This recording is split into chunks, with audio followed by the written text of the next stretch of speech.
I think we have to talk about the John Roberts Court, not as a Supreme Court, but as an extreme court.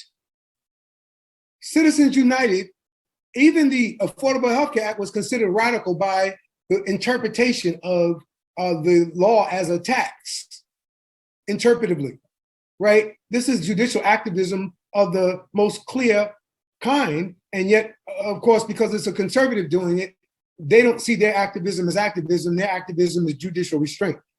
That's the insanity of the game they play. I've sat across and outperformed Lawrence Lessig, who's a professor at Harvard University at the Commonwealth Club, according to the audience. That's what they told me, but then I held my own up against him, and talking about these kinds of issues. We have an extreme court. Lawrence Lessig, in his book and in our conversation at the Commonwealth Club in San Francisco, maintained that there are judicial norms that moderate judges, especially at the federal level, that they are not extreme, that they come in moderated by duty, by custom, by decor, by seniority. They even come out by seniority.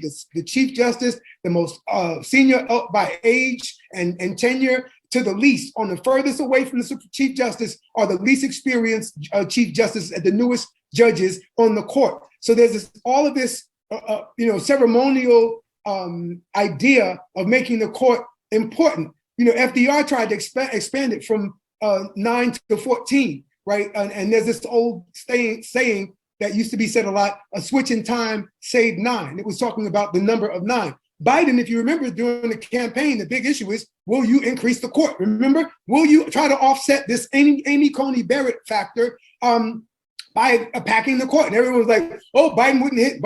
And then Biden started playing with it like cat and mouse, and it actually worked for him not to tell the Republicans, because he finally seemed like he was tough. No, I'm not going to tell you. Like, the Democrats are always so weak. So the idea that he became stubborn about not telling them actually got him some more support. But his supporters assumed by him hinting at that he would actually go through with it. So you end up with no Democrat Supreme Court, no Protestant justice in a Protestant country passing laws impacting other people that hint at the religious beliefs of 5, not 9, 5 of the people.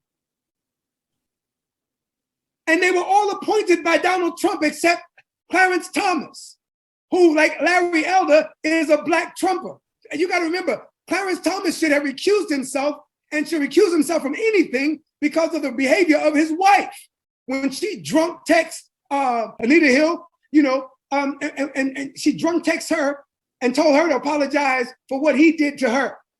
And then she found out that she sent buses on January 6th. Clarence Thomas' wife funded buses to January 6th. How in the hell is he ruling on issues related to voting and other rights in America? Clarence Thomas should be ashamed of himself.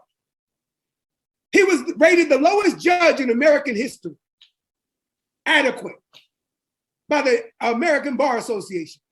He was against affirmative action, and he was George Bush's affirmative action, and he's been haunting us ever since.